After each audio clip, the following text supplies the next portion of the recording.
I never thought a community talent show would change my life.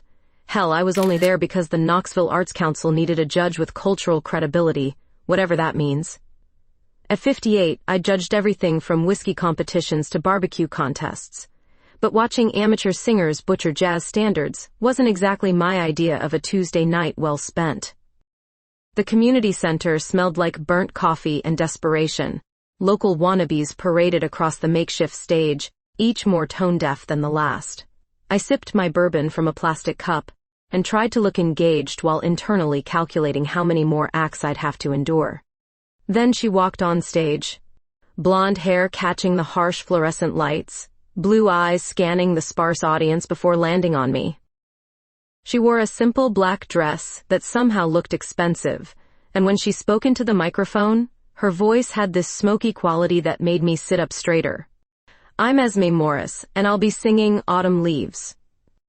The opening notes drifted from the ancient sound system, and suddenly the dingy community center transformed. Her voice wrapped around each word like aged whiskey coating glass, smooth and complex with hints of something deeper underneath. I found myself leaning forward, forgetting about the scoring sheet in front of me. She wasn't just performing, she was telling a story, and damn if I didn't want to hear every word. When the last note faded, the scattered applause felt inadequate. She smiled and gave a little bow, but her eyes found mine again, holding my gaze for a beat longer than necessary. Something electric passed between us, and I felt my carefully constructed composure crack just slightly. Beautiful rendition, I murmured to the other judges, though my voice came out rougher than intended. The rain started as I announced the winners. Esme took second place, losing to some kid with a guitar who'd murdered a Johnny Cash song. As people filtered out into the October drizzle, I gathered my papers and prepared to escape to my car. Miss Henderson? I turned. Esme stood behind me, close enough that I caught a hint of her perfume. Something warm and sophisticated that probably cost more than most people's grocery budget. I wanted to thank you, she said, for being here tonight. It means a lot to have someone of your caliber judging our little show. You know who I am? Her smile widened, and I noticed the way it crinkled the corners of her eyes. Julia Henderson, Master Whiskey Sommelier. You wrote that article in Food and Wine about bourbon terroir that changed how I think about taste. You read food magazines? I read everything. Occupational hazard of being a podcaster. She extended her hand, and when I shook it, her fingers were warm and soft against my work-roughened palm. The handshake lasted longer than professional courtesy required, neither of us seeming willing to break the connection. Well, I said finally, congratulations on second place. That was a hell of a performance.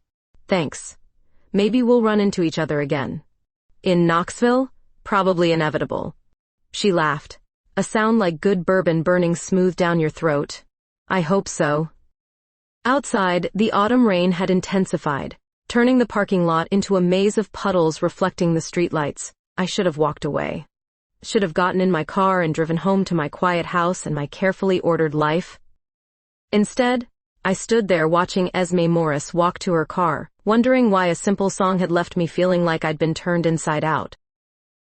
3 days after the talent show, my phone buzzed during a client tasting. The text was from an unfamiliar number, but the message made my pulse quicken.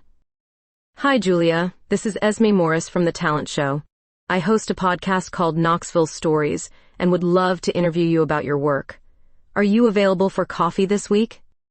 I stared at the screen longer than necessary. In 30 years of business, I'd turned down more media requests than I could count. Reporters always wanted the same tired story. Woman breaks into male-dominated industry, faces challenges, perseveres. But something about Esme's message felt different, more personal.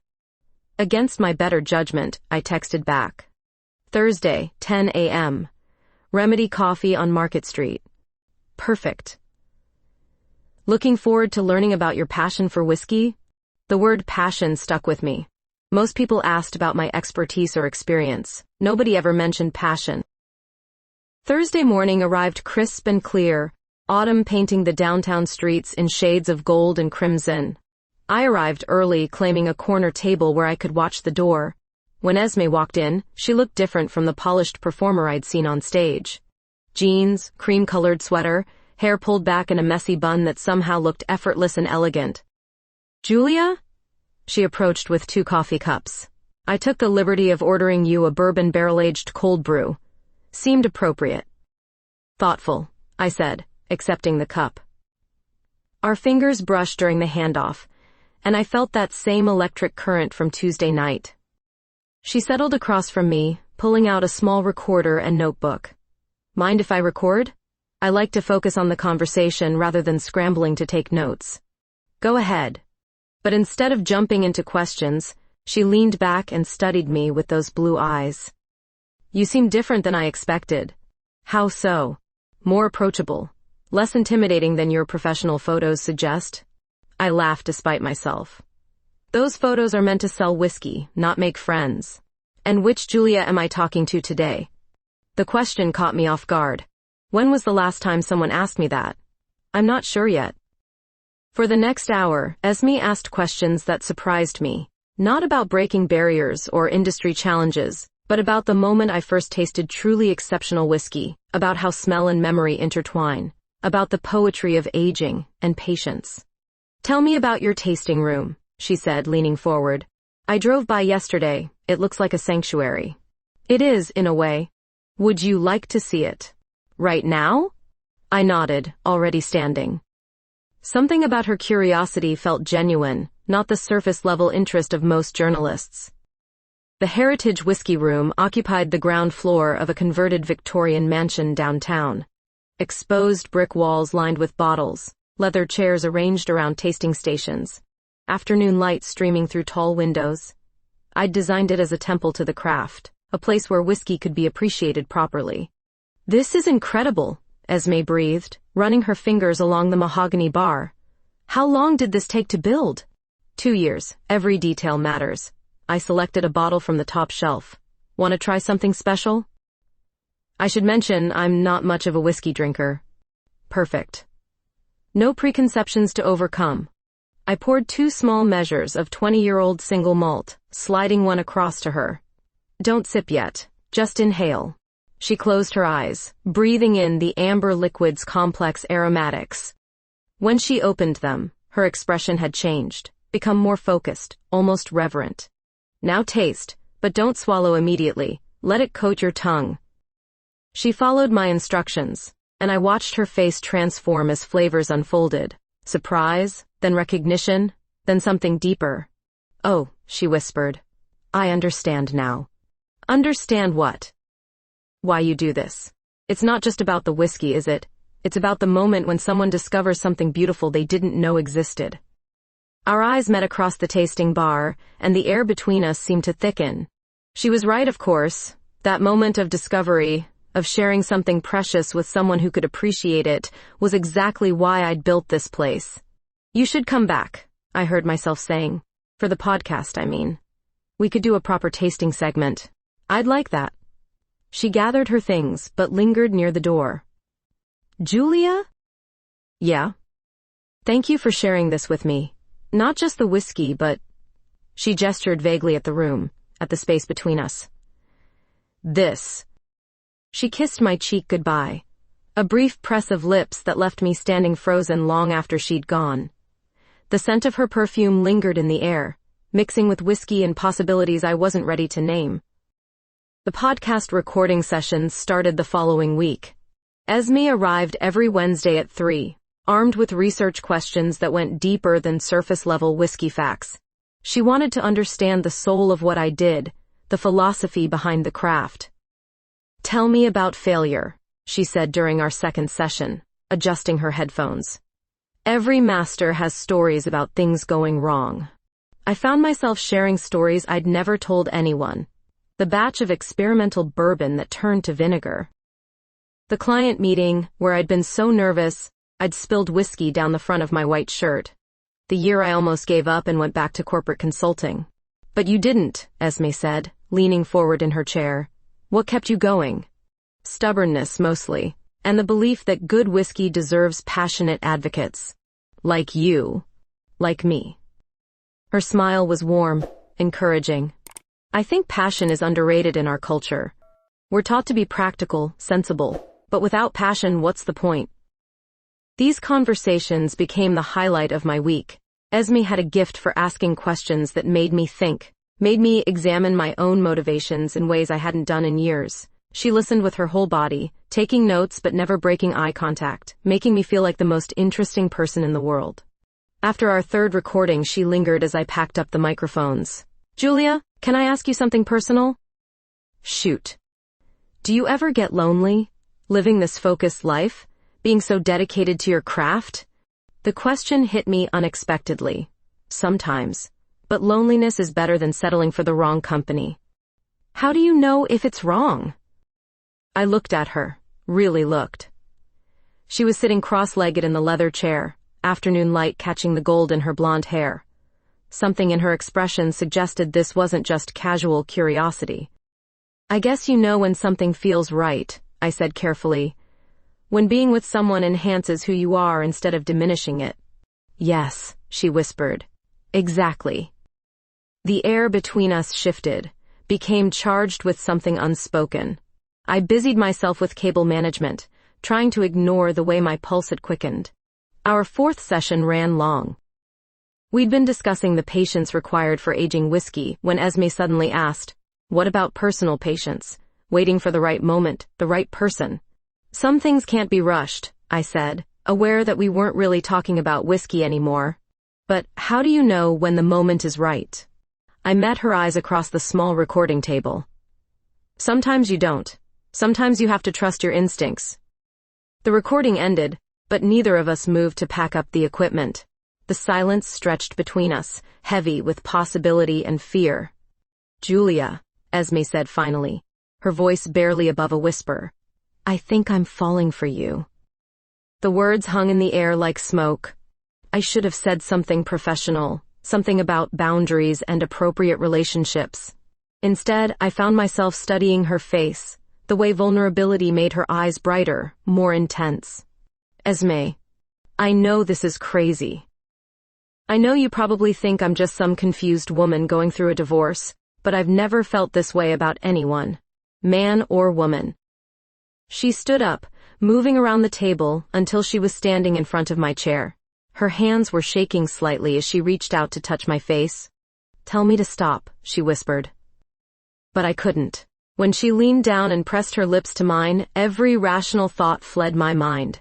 The kiss was soft at first, tentative, then deeper as I responded despite myself. She tasted like coffee and possibility, like everything I'd been afraid to want.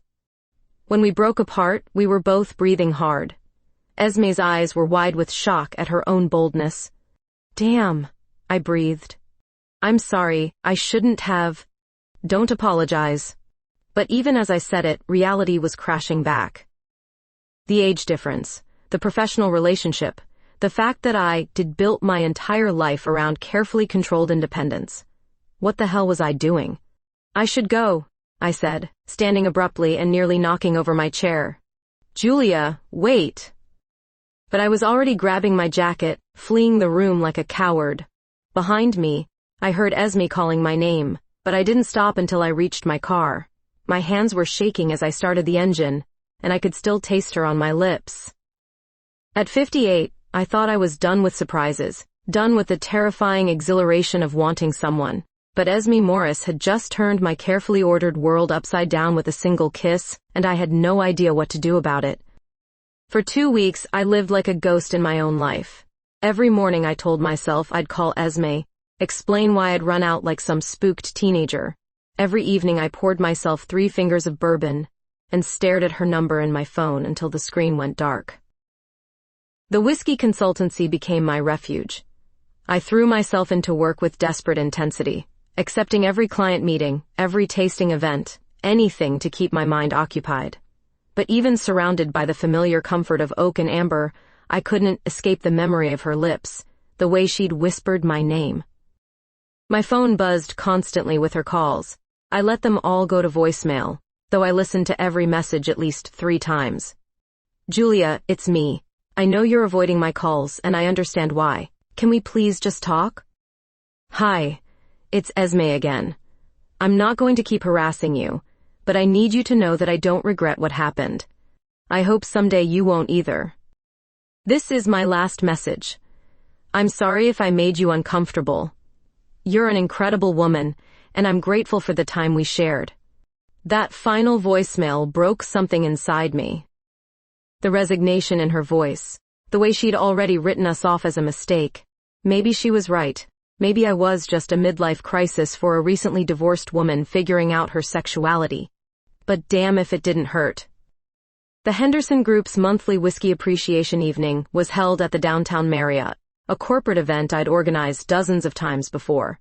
Boring executives pretending to appreciate single malts while networking over cheese cubes and small talk. Normally I could sleepwalk through these things, but tonight my nerves were shot. I was demonstrating the proper way to nose a Highland Scotch when I saw her. Esme stood near the bar, professional in a navy dress that made her eyes look impossibly blue. She was holding a recorder and interviewing some city councilman about local business development. Our eyes met across the room, and the whiskey glass nearly slipped from my hands. She looked away first, turning back to her interview with forced concentration.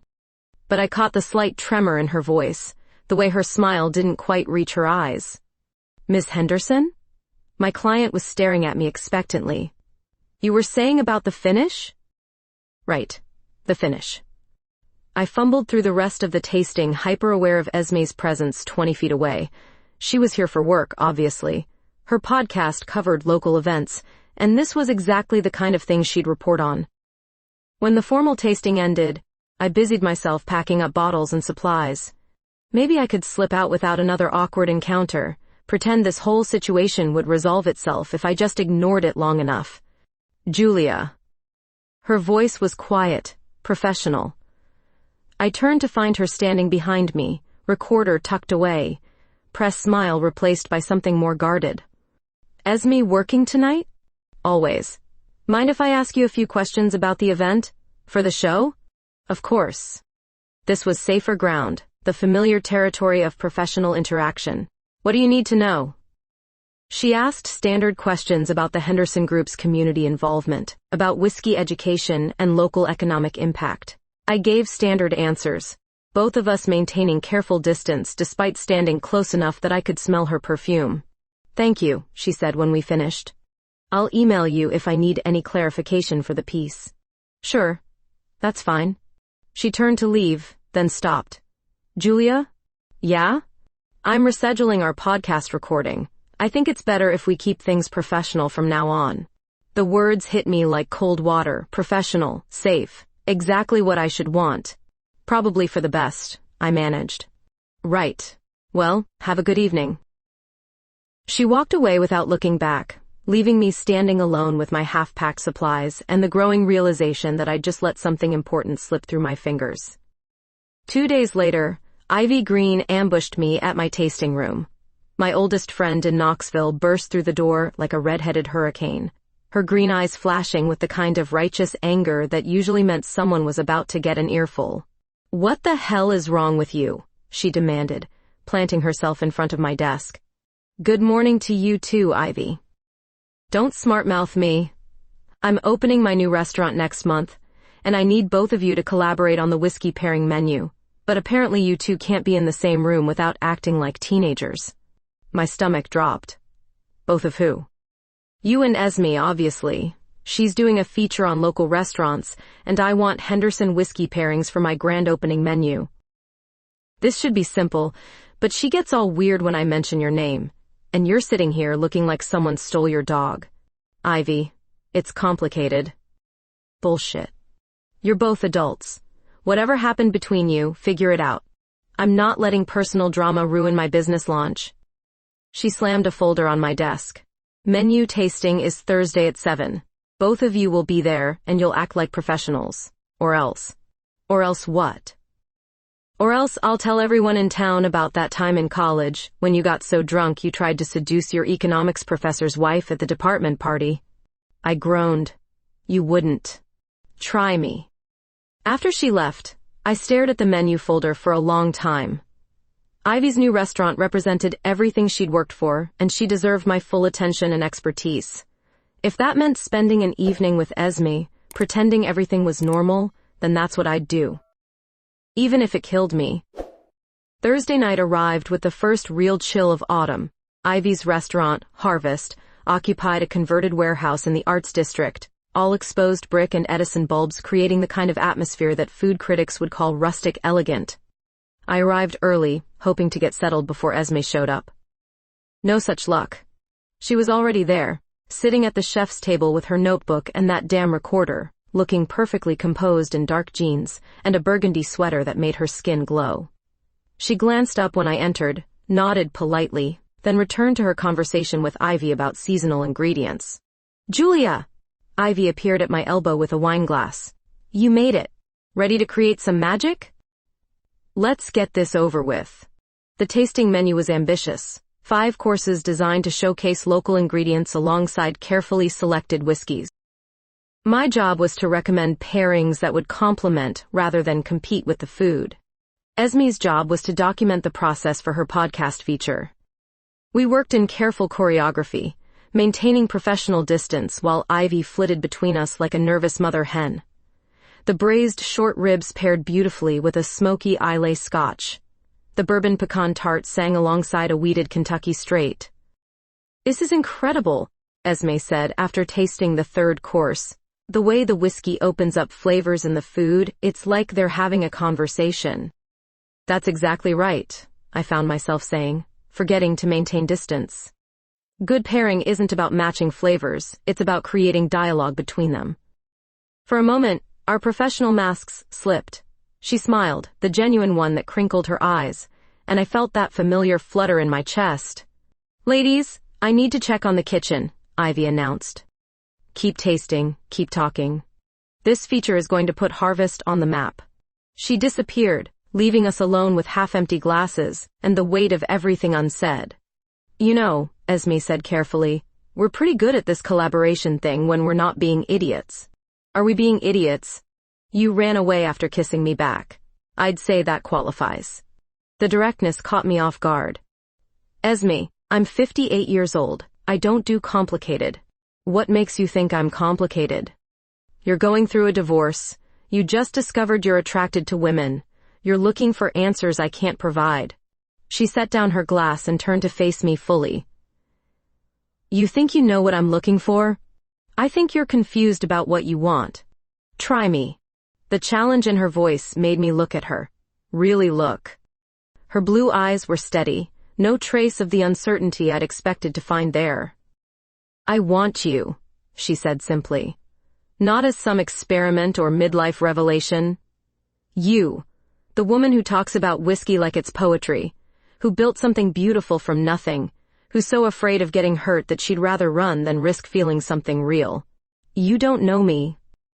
I know you stayed up until 3 a.m. researching my divorce records to make sure I wasn't lying about being separated.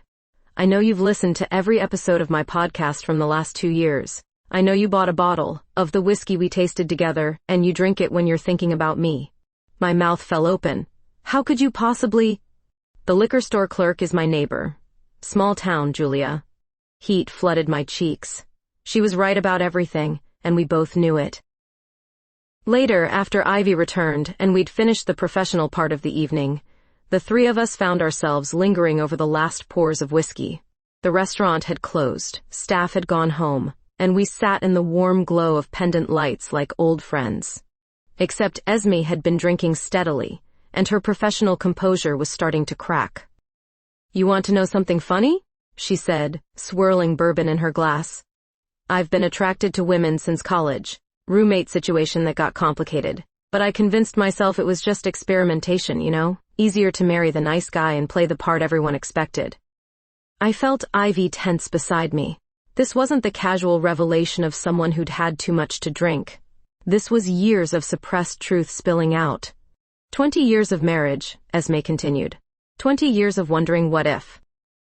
Then I heard Julia on that NPR interview last spring, talking about following your passion no matter how scary it seems, and I thought, damn, when did I stop being brave? She looked directly at me. "I started listening to everything you'd ever said publicly, reading your articles. I went to that talent show because I knew you'd be judging. I learned to sing that song because I thought you might like jazz." The confession hung in the air between us. All those coincidences, the ways she'd seemed to understand my work so intuitively, the questions that went deeper than professional curiosity. None of it had been coincidence. "Esme," I started, but she wasn't finished. "I know what you think, that I'm some confused straight woman having a crisis. But I've been thinking about you for months, Julia. Months before we ever spoke. So don't tell me I don't know what I want." The raw honesty in her voice cut through every defense I'd built. She wasn't confused or experimenting. She was a woman who'd finally found the courage to pursue what she'd always wanted. And what she wanted was me. "Okay," I heard myself say. "Okay." Ivy was grinning like she'd orchestrated the whole thing. "Finally. You two were killing me with all this unresolved tension." Esme reached across the table and took my hand. This time, I didn't pull away. "So what happens now?" she asked. I looked at our joined hands, then up at her face, flushed with whiskey and hope and something that looked a lot like love. "Now we stop being idiots," I said, and leaned across to kiss her properly. The following Saturday, I found myself cleaning my house like my mother was coming to visit. Esme had accepted my invitation for a private whiskey tasting, ostensibly to create content for her podcast, but we both knew this was about more than professional collaboration. My hands shook slightly as I arranged bottles on the coffee table. 20-year port cask, 15-year sherry finish, a bottle of Japanese whiskey I'd been saving for a special occasion. If this wasn't special, I didn't know what was. She arrived at 7 with a bottle of wine and that nervous energy I was beginning to recognize as excitement poorly disguised as professionalism. "Beautiful place," she said, taking in the exposed beams and stone fireplace of my converted farmhouse. "Very you." What's that supposed to mean? Substantial, well-crafted, a little intimidating until you get inside and realize how warm it actually is. I felt heat rise in my cheeks. "Wine?" "Let's start with your education first. I'm curious about your process." We settled on the couch, close enough that I could smell her perfume mixing with the wood smoke from the fireplace. I poured small measures of each whiskey, explaining the distillation methods, the aging processes, the way different barrels imparted distinct characteristics. "This one," I said, handing her the Japanese whiskey, "spent 12 years in American oak, then finished in cherry wood casks. Taste it." She closed her eyes as she sipped, and I found myself watching the way her throat moved as she swallowed, the slight flush that colored her cheeks as the alcohol warmed her. "Tell me what you taste," I said, my voice rougher than intended. "Honey, something floral, and underneath," she paused, concentrating. "Smoke, but softer than the Scottish one. Cherry wood contributes sweetness but also complexity. The Japanese approach values subtlety over power. Like you," she said quietly. "What? You present this professional exterior, all expertise and authority, but underneath there's something gentler, more vulnerable." The observation caught me off guard. We were supposed to be talking about whiskey, not analyzing my personality. "I'm not vulnerable," I said automatically. "No? Then why are your hands shaking?" I looked down. She was right. The glass trembled slightly in my grip. "This is new for me," I admitted. "I haven't dated anyone in 5 years. Why not?" "Easier to avoid disappointment if you don't have expectations." She set down her glass and turned to face me fully on the couch. "What disappoints you most about people?" The question was so earnest, so genuinely curious, that I found myself answering honestly. They see what they want to see. The whiskey expert, the successful businesswoman, the woman who has it all figured out. Nobody looks deeper. I'm looking deeper. The firelight caught the gold in her hair, made her skin glow warm and inviting. She was beautiful in the way that took your breath away gradually, like aged whiskey revealing new layers with each sip. "What do you see?" I asked. Instead of answering with words, she reached out and traced the line of my jaw with gentle fingers. Someone who's been alone so long she's forgotten how good it feels to be truly seen. Before I could respond, she leaned forward and kissed me. This time, there was no hesitation, no surprise, just the slow burn of desire I'd been trying to ignore for weeks. Her lips were soft, tasting of whiskey and possibility. When she deepened the kiss, I forgot about age differences and professional boundaries and all the reasons this was complicated.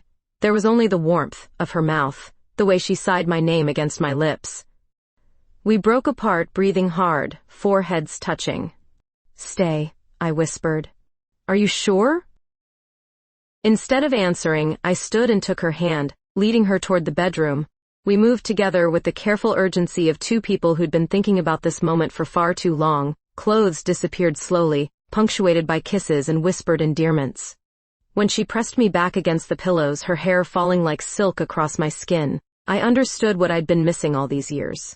This wasn't just physical attraction or lonely desperation. This was connection. The kind that made you feel like you'd been holding your breath your whole life until this moment. The next morning, I woke to the smell of coffee and the sound of Esme humming in my kitchen. Sunlight streamed through the windows, painting everything golden and new. "Good morning," she said when I appeared in the doorway, wearing my robe and probably looking thoroughly disheveled. "Morning. You're up early." Occupational hazard. "I have a radio spot at 9, but I made coffee." She handed me a mug, and our fingers brushed in the exchange. Even that small contact sent warmth spreading through my chest. "About last night," I started, but she held up a hand. "No regrets?" "None." "You?" "Only that we waited so long to be honest with each other." We sat at my kitchen table, drinking coffee, and watching the sunrise paint the mountains purple and gold.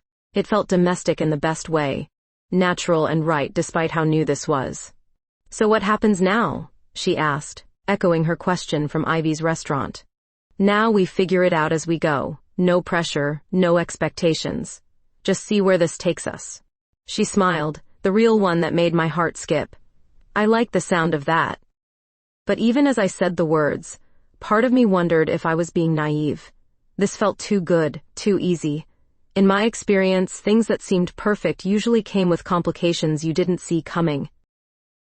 I pushed the thought away and focused on the woman across from me. The way the morning light made her hair shine like spun gold, the contentment in her blue eyes. Whatever complications lay ahead, we'd face them together.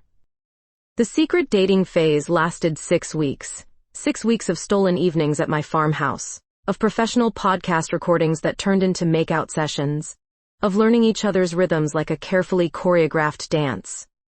"This is ridiculous," Esme said one evening, lying naked in my bed with her laptop balanced on her stomach. She was editing our latest podcast episode while I traced lazy patterns on her shoulder. "Listen to this. The Henderson method of whiskey evaluation emphasizes the importance of patience." Then 5 seconds later, "I'm breathing like I've run a marathon because you touched my hand. Maybe we should record separately. Maybe we should stop pretending this is just professional collaboration." I knew she was right. The secrecy was getting harder to maintain, especially when every instinct screamed to hold her hand in public, to introduce her as my girlfriend instead of my podcast partner. "It's complicated," I said, the same excuse I'd been using for weeks. "Only because you're making it complicated." But it was complicated. At 58, I'd built my reputation on being the serious whiskey expert, the woman who'd earned respect in a male-dominated industry through sheer competence and unwavering professionalism. Dating a younger woman, especially one in media, felt like handing my competitors ammunition. Still, the relationship was transforming me in ways I hadn't expected. Esme introduced me to food trucks and hiking trails I'd never noticed. She convinced me to try rock climbing at the local gym, laughing as I cursed my way up the beginner wall. She made me download Spotify and created playlists with names like Whiskey and Wonder and songs Julia Needs to Know. "You realize you're corrupting a perfectly organized life," I told her after she convinced me to eat gas station tacos at midnight. "Good. You were getting boring." "I was never boring." "You had the same routine for 5 years. Coffee at 7, work by 8:30, gym at 6, dinner at 8, bed by 11. That's not living, Julia. That's existing." Maybe she was right. When was the last time I'd done something spontaneous? When had I last laughed until my stomach hurt, or stayed up until dawn talking about everything and nothing? The shift became apparent during our weekly recordings. What started as professional interviews had evolved into intimate conversations about life, dreams, and the courage required to change direction in midstream. "Tell me about fear," Esme said during one session, the recorder between us forgotten as we sat on my couch sharing a bottle of wine. What about it? What scares you most? Irrelevance. Spending my life building something that doesn't matter. And what about personal fears? I looked at her, curled up in the corner of my couch like she belonged there. Losing this. Whatever this is. What if I told you that you don't have to lose it? That we could make this real, public, permanent? The word permanent sent panic shooting through my chest. Esme, we've been dating 6 weeks. So? My grandparents got engaged after 3 dates and stayed married 57 years. That was different. They were different. How? I struggled for words that wouldn't sound discriminatory. They were traditional, expected. Nobody questioned their choices. And you think people will question ours? I know they will. She was quiet for a long moment, twirling wine in her glass. Is it because I'm younger? Because I'm recently divorced? Or because I'm a woman? All of the above. Julia, do you know what made me fall for you? It wasn't your expertise or your success. It was watching you taste that 20-year bourbon at our first meeting and seeing your face light up like you'd discovered buried treasure. You have passion, real passion, and you're not afraid to show it. Except when it comes to this. She gestured between us, her eyes bright with frustration and something that looked like hurt. I'm trying to protect us both. From what? From being happy? The conversation was interrupted by my phone buzzing. A text from my biggest client, Morrison Distillery, requesting an emergency meeting for the next morning. Something about concerns regarding brand representation. Ice formed in my stomach. I have to take this. At 9 p.m.? But I was already dialing, stepping into the kitchen for privacy. Marcus Morrison, the company's CEO, answered on the second ring. Julia, glad you called back. We need to discuss your recent media appearances. What about them? There are rumors about your personal life that could impact our business relationship. You know how conservative our customer base is.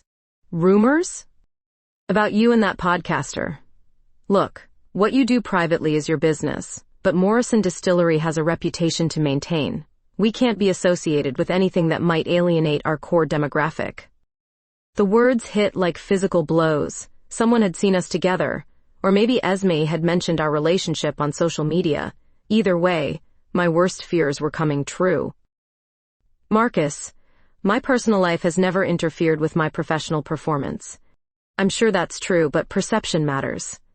Maybe you should consider keeping things discreet until this blows over. After I hung up, I found Esme waiting in the living room, her expression carefully neutral. Bad news? Client concerns. About us. She nodded slowly. So what now? Back to pretending we're just professional partners? Maybe we should take a step back. Until things settle down. Take a step back. She repeated the words like they tasted bitter. Right. Because heaven forbid your precious reputation gets tarnished by association with me. That's not what I meant. Isn't it? She stood, gathering her purse and jacket with sharp, angry movements. You know what, Julia? I thought I knew you. I thought underneath all that professional armor was someone brave enough to fight for what she wanted. But maybe I was wrong. Esme, wait. No. I'm done waiting.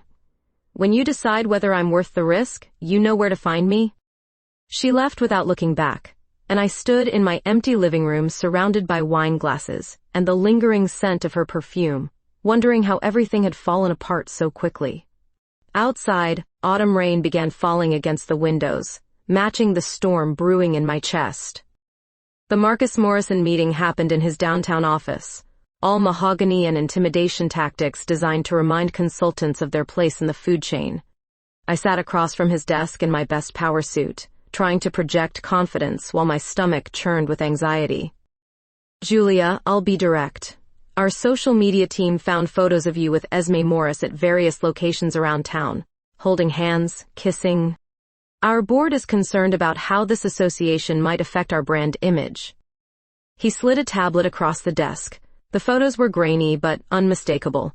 Us leaving my tasting room together, sharing dinner at that little Italian place, Esme's hand on my back as we walked through Market Square. Someone's been following us, I said, ice forming in my veins. Probably just coincidence. Knoxville's a small town. The point is, Morrison Distillery serves a traditional customer base, Kentucky, Tennessee, the rural South. These people have certain expectations about the experts they trust with their whiskey choices. My personal life doesn't affect my professional judgment. Maybe not, but perception is reality in business. We're prepared to offer you a choice, end the relationship and maintain our exclusive contract, or we'll be forced to find representation that better aligns with our corporate values. The threat hung between us like smoke. Morrison Distillery represented 40% of my annual income. Losing them would mean downsizing my business, possibly losing my tasting room. How much time do I have to decide? 24 hours. I left the meeting feeling hollowed out, like someone had scooped away everything that mattered and left only the shell. At 58, starting over wasn't just scary, it was potentially impossible. But the real blow came that evening when I turned on Esme's podcast during my usual Wednesday routine. She was interviewing a local restaurant owner about farm-to-table sourcing, her voice bright and professional as always. Nothing in her tone suggested our fight had affected her work. Then the interview segment ended, and she spoke directly to her audience. Before we wrap up tonight, I want to share something personal. As many of you know, I've been featuring local businesses and the passionate people behind them. But passion isn't just professional, it's personal too. My heart stopped. I've recently fallen in love with someone extraordinary, someone who taught me that authenticity matters more than approval, that living openly is the only way to truly live at all. This person showed me what it means to pursue excellence without compromise. Her voice wavered slightly, and I realized she was crying. But sometimes the people we admire most are also the most afraid. Afraid of judgment, afraid of change, afraid of risking what they've built for something they might lose.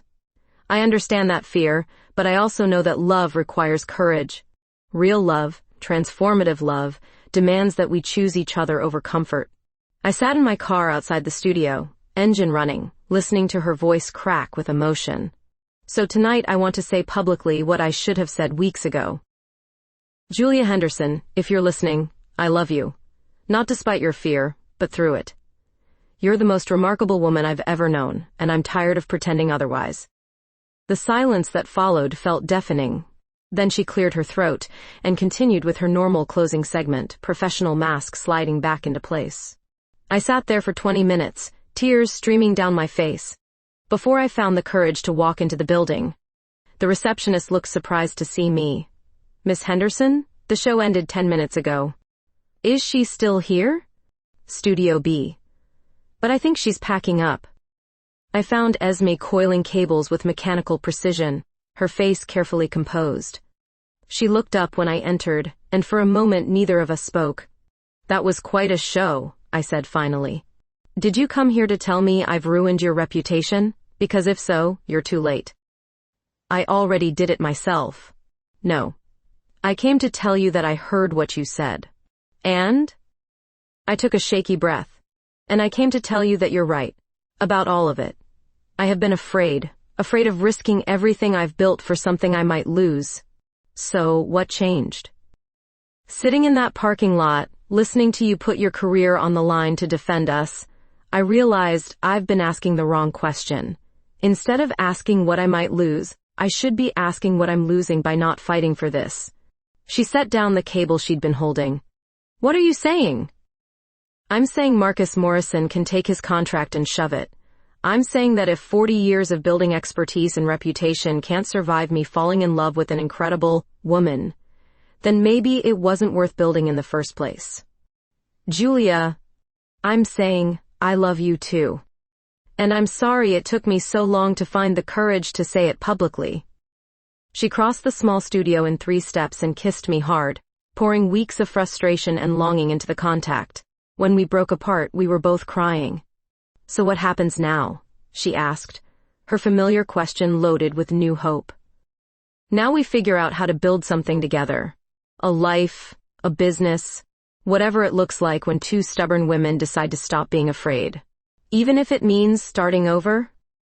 I thought about my tasting room, my client list, the reputation I'd spent decades building. Then I looked at Esme's face, radiant with hope and love, and the kind of courage I'd forgotten I possessed. Especially if it means starting over. Some things are worth the risk. She kissed me again, softer this time, full of promise and possibility. Outside the studio windows, Knoxville glittered in the darkness, full of people living their own complicated lives, making their own impossible choices. For the first time in years, I felt ready to join them. 6 months after my public declaration of love in a radio studio, I stood behind the bar of our new establishment, watching Esme adjust microphone levels for our live podcast recording. The space we'd created defied easy categorization, part whiskey bar, part recording studio, part community gathering place. Whiskey and Words had become Knoxville's unlikely hit. Our weekly live shows packed the intimate venue with an eclectic mix of whiskey enthusiasts and podcast fans who came for the liquor education but stayed for the authentic conversations about life, love, and finding courage in unexpected places. "Sound check in 5, Esme called, looking radiant in dark jeans and the emerald sweater I'd bought her for Christmas. At 60, I discovered the particular joy of buying clothes for someone whose beauty you wanted to showcase. The Morrison Distillery debacle had turned into the best thing that ever happened to my career. 3 smaller, progressive distilleries had approached me after hearing about the contract termination, eager to work with someone who valued authenticity over market demographics. My client base had actually expanded, skewing younger and more diverse than ever before. "Nervous?" Ivy asked, appearing at my elbow with a tray of bourbon samples for tonight's featured tasting. Her restaurant had become our unofficial catering partner, and she'd appointed herself chief cheerleader of our relationship. Always. But good nervous. "You two are disgustingly happy, you know that?"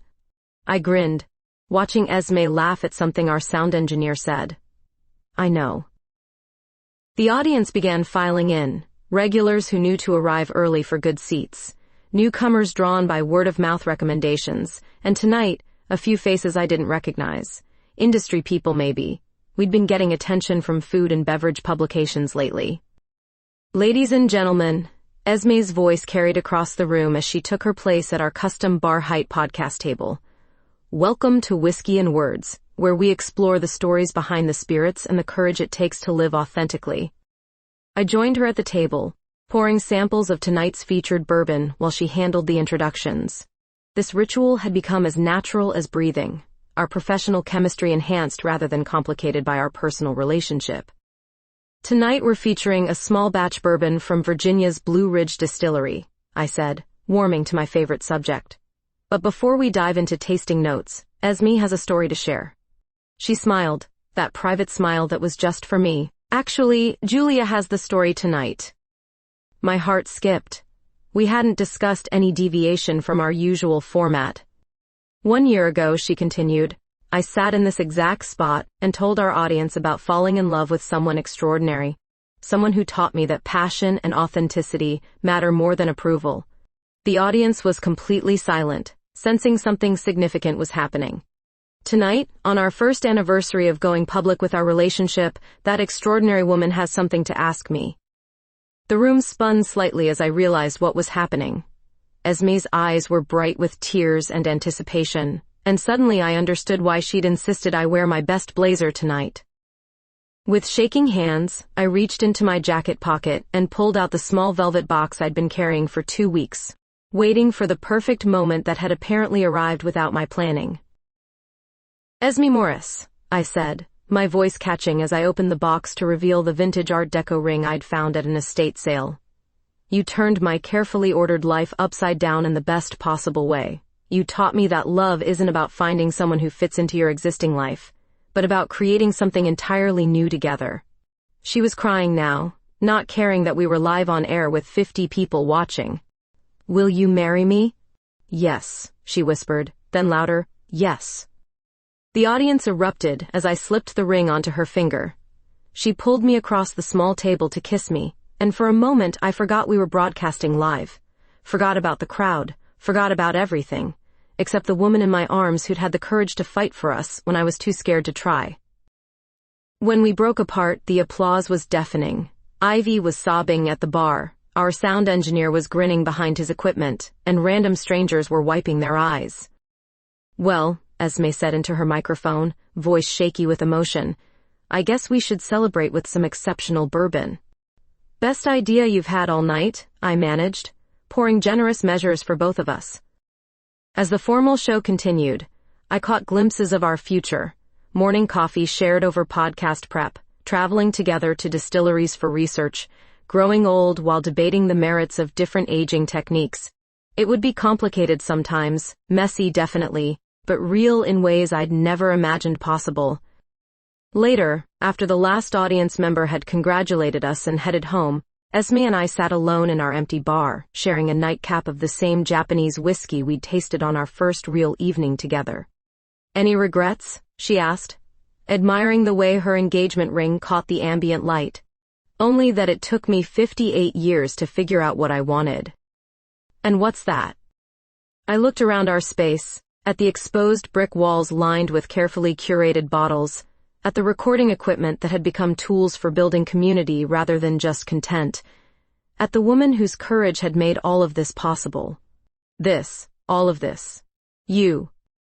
She leaned against my shoulder, and we sat in comfortable silence, watching the lights of Knoxville twinkle through our front windows. Outside, the city hummed with late-night energy, full of people making their own discoveries about love and courage, and the beautiful risk of choosing happiness over safety. At 60 and 35, we were just getting started.